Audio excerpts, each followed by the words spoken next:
This guy isn't just any cult leader, he's something out of a horror movie. His name is Adolfo Constanzo, and he doesn't just want power or money. No, he's obsessed with magic, death, and sacrifice, and in his twisted mind, he believes that the ultimate offering to his dark forces is a white American guy. Why? Because to him, it's the ultimate prized sacrifice, a way to make his dark rituals even more powerful. This isn't some back-alley gang violence or a random cartel hit, this is about human sacrifice in the name of black magic. Unfortunately, the perfect victim just happens to be in the wrong place at the wrong time, Mark Kilroy.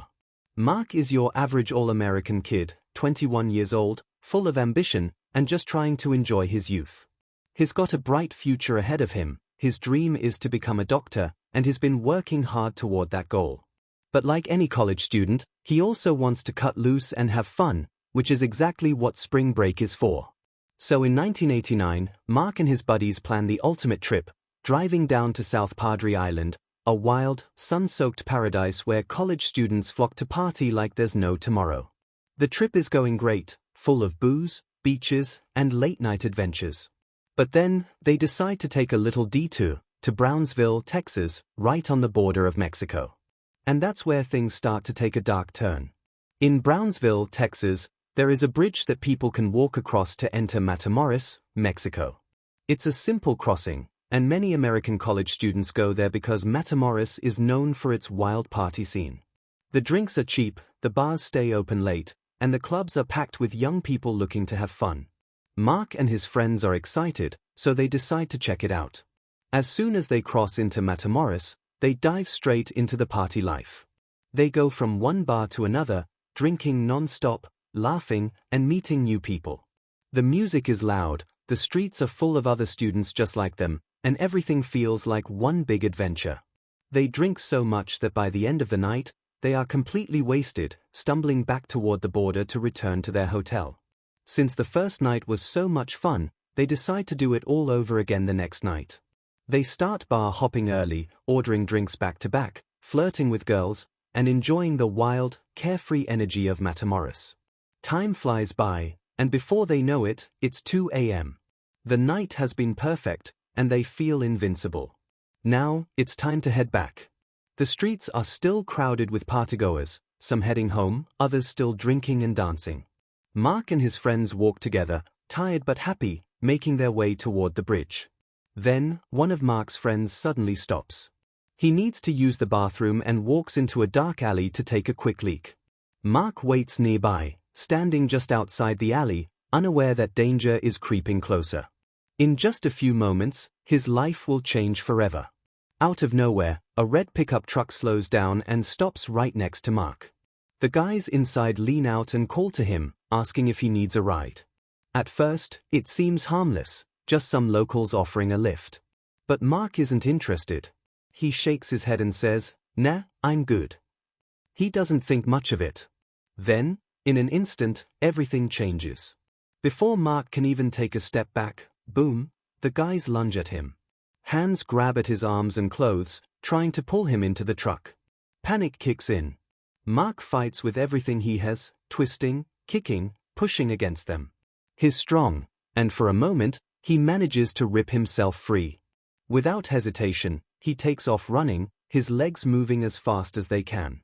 His heart pounds in his chest, and adrenaline surges through his body. He sprints down the street, dodging people, desperate to get away. Just when he thinks he's escaped, his worst nightmare comes true. Another car screeches to a stop right in front of him, cutting off his path. Before he can react, the doors fly open, and more men jump out. These guys aren't messing around. One of them pulls out a gun, aiming it straight at Mark. His breath catches in his throat. There's no more running. No more fighting. He's trapped. "Get in," one of them orders. Mark hesitates for half a second, but he knows he has no choice. If he doesn't obey, they'll kill him right there in the street. Rough hands shove him inside the car, slamming the door behind him. Then, without another word, the car speeds off into the darkness, carrying Mark away to a fate he never could have imagined. These guys aren't just random criminals looking for ransom money. They're members of a terrifying cult that worships death and thrives on violence. Their leader, Adolfo Constanzo, is no ordinary drug lord. He's a full-blown psychopath who believes in black magic, gruesome rituals, and human sacrifices.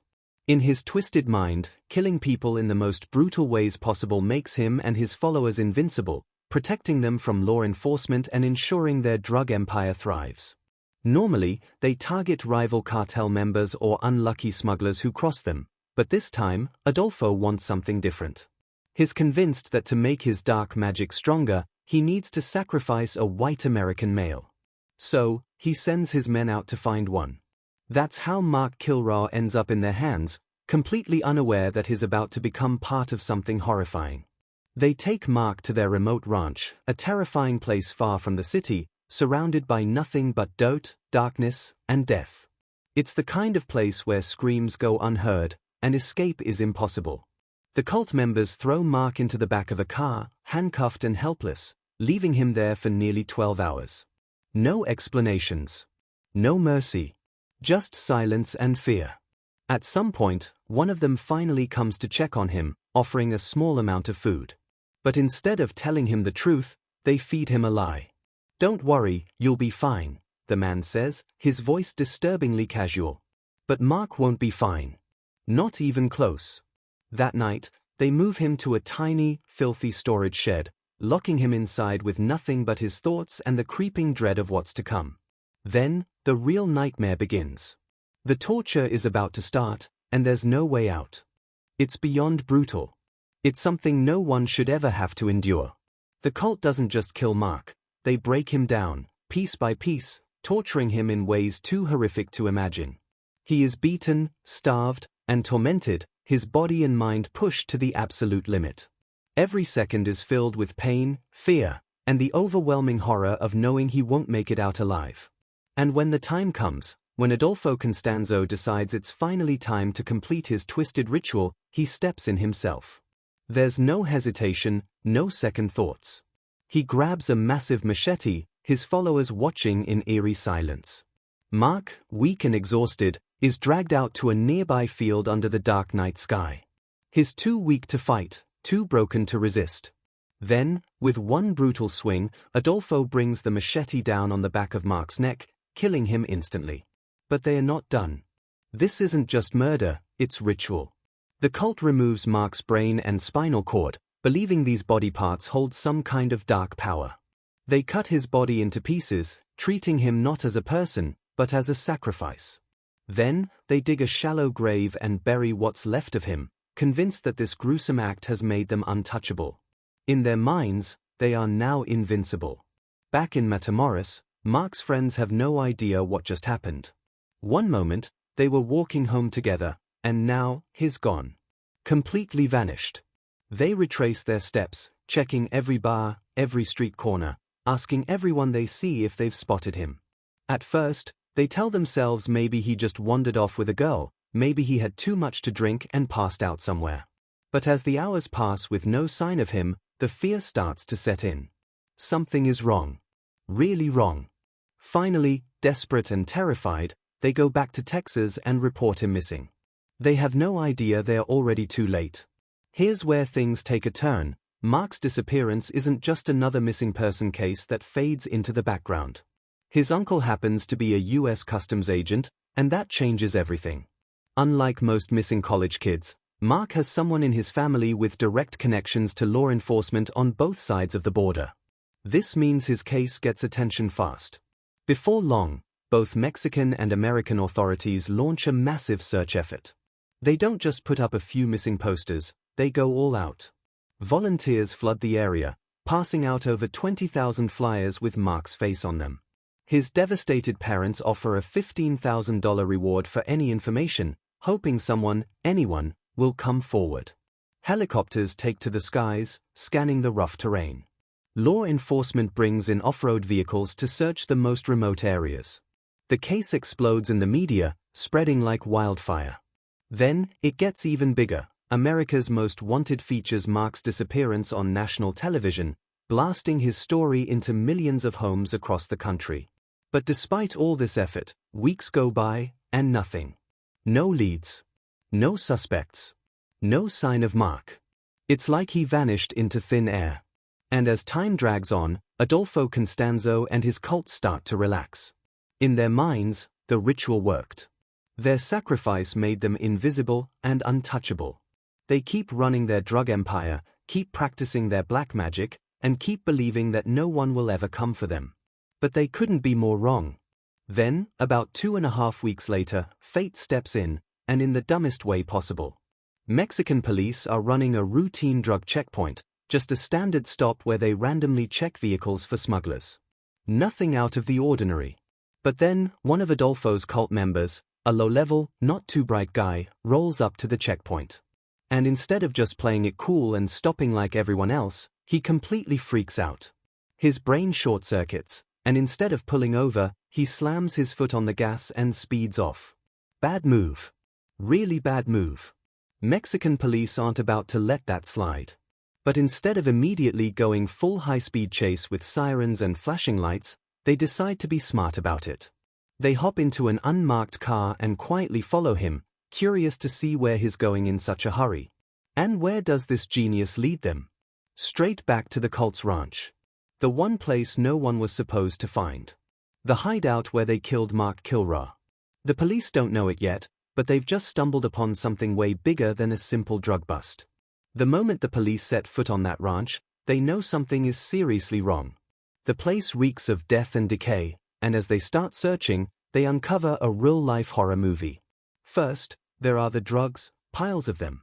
Then, the weapons, guns, knives, even a machete, all casually lying around. But the worst part? The small, run-down shack in the middle of the property. The walls are streaked with dried blood, and the floor is covered in disturbing ritual objects. It's not just a drug hideout, it's a slaughterhouse. Then, they find the graves. Dozens of them.